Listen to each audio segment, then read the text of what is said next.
नमस्कार। मैं ज्योतिषाचार्य पंडित राजेश अवस्थी आप सभी दर्शकों का आपके अपने YouTube चैनल कुंडली किस्मत की पर बहुत बहुत स्वागत करता हूँ।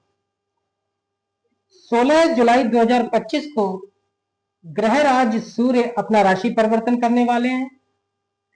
सूर्य 16 जुलाई को शाम 5:32 पर पुनर्वसु नक्षत्र के चतुर्थ चरण में प्रवेश करेगा और इसी के साथ सूर्य का अपने मित्र चंद्रमा की कर्क राशि में 1 महीने के लिए प्रवेश हो जाएगा।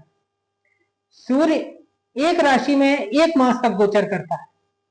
एक राशि में 30 अंश होते हैं और सूर्य प्रतिदिन 1 अंश अर्थात 1 डिग्री चलता है, तो पूरी राशि को भोगने में सूर्य को 1 मास लगता है। तो 16 जुलाई 2025 से 16 अगस्त 2025 तक सूर्य कर्क राशि में गोचर करेगा और सूर्य का ये राशि परिवर्तन धनु राशि, मकर राशि, कुंभ राशि और मीन राशि के जातकों के जीवन में किस तरह का परिवर्तन लाने वाला है, क्या कुछ उनके जीवन में नया घटेगा, उन्हें जीवन में क्या पाएंगे वो, इन सभी बातों पर विस्तार पूर्वक चर्चा करेंगे। देखिए, सूर्य ग्रह राज है। नव ग्रह में सूर्य को राजा की पदवी प्राप्त है। सूर्य हमारी आत्मा है और प्राण शक्ति। इसके साथ साथ उत्साह, उमंग, जिंदादिली, सत्ता, अधिकार, उदारता, मान प्रतिष्ठा, प्रभावशाली व्यक्तित्व, उन्नति करने की शक्ति सूर्य के अधिकार क्षेत्र में होती है। एक जातक अपने जीवन में अगर उन्नति करता है तो समझ लेना चाहिए उसकी जन्म कुंडली में सूर्य कहीं ना कहीं बलवान है। स्वास्थ्य, आरोग्य, पिता, शासन, प्रशासन, सरकारी नौकरी और राजनीति का कारक ग्रह भी सूर्य होता है। राजनीति और चिकित्सा क्षेत्र में सफलता सूर्य पर आश्रित होती है। अगर व्यक्ति राजनीतिक क्षेत्र में सफल होना चाहता है तो उसके लिए उसकी जन्म कुंडली में सूर्य का बली होना बहुत आवश्यक है, क्योंकि बगैर सूर्य की कृपा लिए जातक राजनीति के क्षेत्र में सफल नहीं हो सकता। इसी प्रकार चिकित्सा का जो क्षेत्र होता है, चिकित्सा क्षेत्र में किसी भी विभाग में अगर जातक जीविकोपार्जन करना चाहता है, उसमें नाम पैदा करना चाहता है, ख्याति पैदा करना चाहता है या उससे धनार्जन करना चाहता है, तो भी सूर्य का बली होना जन्मांग अर्थात जन्म पत्रिका में अत्यंत आवश्यक हो जाता है। सूर्य नेत्रों का, हड्डियों का, सिर अर्थात मस्तिष्क, उदर और हृदय पर भी अपना अधिकार रखता है। सूर्य यदि आपकी जन्म कुंडली में बलवान है तो आप जीवन में सरलता से ख्याति प्राप्त करते हैं, सरलता से आपकी उन्नति होती है, आपकी प्रसिद्धि चारों ओर फैलती है। संसार में नाम कमाने के लिए सूर्य का जन्म पत्रिका में बलवान होना अत्यंत आवश्यक है, क्योंकि बगैर सूर्य के बलवान हुए जातक इस संसार में अपना नाम पैदा नहीं कर सकता। जीवन में मान सम्मान जातक को भरपूर मिलता है अगर जन्म कुंडली में सूर्य बलवान है। और यदि आपकी जन्म कुंडली में कहीं ना कहीं सूर्य अशुभ है तो जातक जीवन में कई बार अपमानित होता है। उसे नेत्रों से संबंधित परेशानी रहती है, सिर दर्द, हड्डियों से संबंधित काफी समस्याएं कम उम्र में ही आरंभ हो जाती हैं। कम उम्र से ही हड्डियां टूटने लगती हैं, अस्थि भंग जिसे बोलते हैं। आए दिन जातक को बुखार जैसी समस्याएं रहती हैं, अपच आदि अनेक समस्या जीवन भर जातक को पीड़ित करती रहती। तो सूर्य ग्रह का जन्म कुंडली में बलवान होना या अशुभ होना जातक के जीवन में बहुत महत्वपूर्ण होता है, बहुत मायने रखता है। सबसे पहले बात करेंगे धनु राशि की। धनु राशि पर सूर्य के राशि परिवर्तन का क्या प्रभाव पड़ेगा। धनु राशि के जातकों को 16 जुलाई 2025 से 16 अगस्त 2025 तक सूर्य के राशि परिवर्तन से क्या कुछ प्राप्त होने वाला है, इसे समझते हैं। देखिए, धनु राशि के दृष्टिकोण से सूर्य आपका भाग्यश है और वो अष्टम स्थान में गोचर करेगा।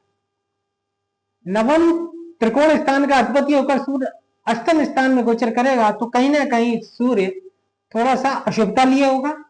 ये बात अलग है कि सप्तमेश और दशमेश बुध के साथ, शुभ ग्रह के साथ इसकी युति रहेगी तो इसकी अशुभता में कहीं ना कहीं कुछ कमी अवश्य आ जाएगी।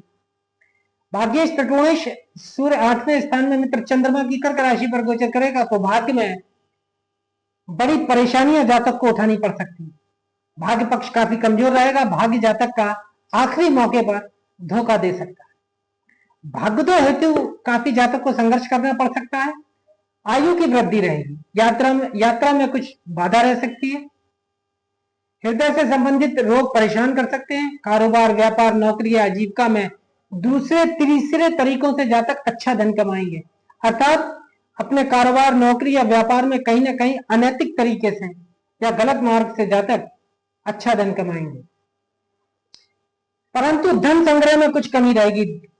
धन तो कमाएंगे लेकिन वो धन की सेविंग्स नहीं हो पाएगी, धन जुड़ नहीं पाएगा। नौकरी, नेत्रों से संबंधित कुछ परेशानी रह सकती है। चित्त में चंचलता रहेगी। धर्म कर्म के कार्य में अरुचि रहेगी। मुकदमेबाजी से धनु राशि के जातकों को इसे 1 माह में बचना चाहिए, अन्यथा व्यर्थ की चिंता या झंझट बढ़ेगा। पिता से कुछ असहयोग जातक को निश्चित रूप से प्राप्त होगा। हड़बड़ी में काम करेंगे। गुप्त रोग जातक को परेशान कर सकते हैं। दशमेश का सूर्य से अष्टम स्थान में संबंध पद प्रतिष्ठा की निश्चित रूप से हानि करता है। वरिष्ठ अधिकारियों का कोप भाजन बन सकते हैं। पिता के सुख और धन दोनों की हानि। अष्टमस्थ सूर्य का दशमेश बुध के साथ संबंध होने का फल होता है। अब हम बात करेंगे मकर राशि की।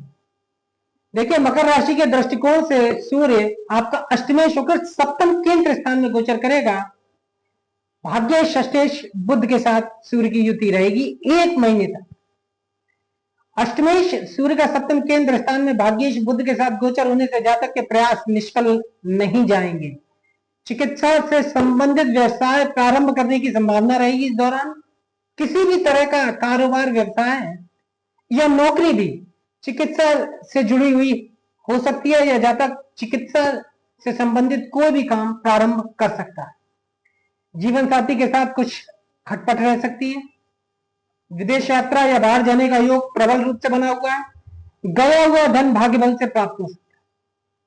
गुप्त रोग या गुदा संबंधी परेशानी रह सकती है। पेट से संबंधित परेशानी रह सकती है। भाग्य बल से साझेदारी व्यवसाय लाभप्रद रहेगा। जीवन की दिनचर्या में प्रभाव और प्रमोद रहेगा, अर्थात आनंद रहेगा। स्वास्थ्य में कुछ कमी जातक अनुभव करेंगे। परिश्रम कुछ अधिक करना पड़ सकता है। जीवन साथी के स्वास्थ्य को लेकर निश्चित रूप से चिंतित रहेंगे। प्रशासन से समस्या हो सकती है। कठोर परिश्रम का फल अवश्य मीठा मिलेगा। अब हम बात करते हैं कुंभ राशि की। कुंभ राशि के दृष्टिकोण से सूर्य आपका सप्तमेश होता है और ये 6ठे भाव में गोचर करेगा, जहां इसकी युति अष्टमेश पंचमेश बुध के साथ होगी। देखिए, सप्तमेश केंद्रेश सूर्य का 6ठे स्थान पर गोचर पंचमेश अष्टमेश बुध के साथ होने से जातक शत्रु पक्ष पर निश्चित रूप से विजय प्राप्त करेगा, क्योंकि 6ठे उपचय स्थान में क्रूर ग्रह रोग, ऋण और शत्रुओं का नाश करता है। 6ठे भाव में सूर्य का गोचर उन्नति, धन लाभ और सम्मान प्रदान करेगा। प्रतियोगिता स्पर्धा में सफलता मिलेगी। सभी कार्यों में जातक सफल होंगे। धन दान की वृद्धि होने से सुख का अनुभव करेंगे। मुकदमेबाजी में सफलता निश्चित है। स्वास्थ्य कुछ ठीक रहेगा। थोड़े समय के लिए विदेश यात्रा हो सकती है। अल्पकालिक विदेश यात्रा का योग रहेगा। सरकार से धन प्राप्ति का योग रहेगा किसी भी रूप में। रोजगार के पक्ष में कुछ परेशानियों के योग से जातक को अच्छी सफलता मिलेगी। दाम्पत्य एवं प्रेम से जुड़ा जीवन थोड़ा कलह कलेश से युक्त रह सकता है। जीवन साथी का स्वास्थ्य कुछ खराब हो सकता है। खर्चा अधिक रहेगा। बड़ी बड़ी बातें बनाएंगे, अर्थात बड़ी बड़ी बातें कर सकते हैं। चालाकी से काम निकालेंगे। पिता का सुख और धन संपत्ति प्राप्त करेंगे। कमर दर्द की शिकायत रह सकती है। जीवन साथी या स्वयं की बीमारी पर धन का व्यय हो सकता है। सुख, वैभव, सामग्री पर अधिक व्यय करेंगे। स्वभाव में क्रोध या चिड़चिड़ापन आपके रह सकता है। बुद्धि में फिक्र रहेगी, प्रेम प्रसंग को लेकर या दाम्पत्य संबंध को लेकर। अब हम बात करते हैं मीन राशि। मीन राशि के दृष्टिकोण से सूर्य आपका षष्ठेश है और ये पंचम स्थान में गोचर करेगा, चतुर्थेश सप्तमेश बुध के साथ। देखिए, षष्ठेश सूर्य का पंचम त्रिकोण के स्थान में चतुर्थेश सप्तमेश बुध के साथ गोचर होने से बुद्धि और वाणी में प्रभाव रहेगा। शत्रु पक्ष में बुद्धि योग के द्वारा जातक सफल रहेगा, विजय प्राप्त करेगा। व्यापार, कारोबार, नौकरी में अच्छा लाभ रहेगा। आय आमदनी में अच्छी वृद्धि प्राप्त करेंगे। सभी प्रकार की सुविधाएं बढ़ेंगी। पेट में कुछ दिक्कत रह सकती है। मामा या ननिहाल से लाभ रहने वाला है। दाम्पत्य जीवन या प्रेम प्रसंग में कलह क्लेश की स्थिति रह सकती है, उससे आपको तनाव रह सकता है, फिक्र रह सकती है। प्रेम संबंध के कारण परेशानी में भी पड़ सकते हैं। संपत्ति से संबंधित कोई विवाद आपको दिमागी परेशानी बढ़ा सकता है। जरूरत से ज्यादा स्वार्थी होंगी। मां की सेवा करेंगे। मां की बीमारी के कारण आप चिंतित रह सकते हैं। बंधु बांधवों व मित्रों से वैर विरोध की संभावना रहेगी। उच्च शिक्षा प्राप्ति के लिए परिश्रम करेंगे। साझेदारों या भागीदारों से विवाद के चलते परेशानी मानसिक रूप से रह सकती है। बुद्धि बल से अचानक धन लाभ हो सकता है। सट्टा लॉटरी से लाभ उठाएंगे, अर्थात लाभ प्राप्त करेंगे। संतान सुख मिलेगा, धन का संग्रह होगा। तो आज के वीडियो में धनु, मकर, कुंभ और मीन राशि के जातकों के लिए इतना ही। अगर वीडियो अच्छा लगा हो तो वीडियो को लाइक करें, अधिक से अधिक शेयर करें और चैनल को सब्सक्राइब करें।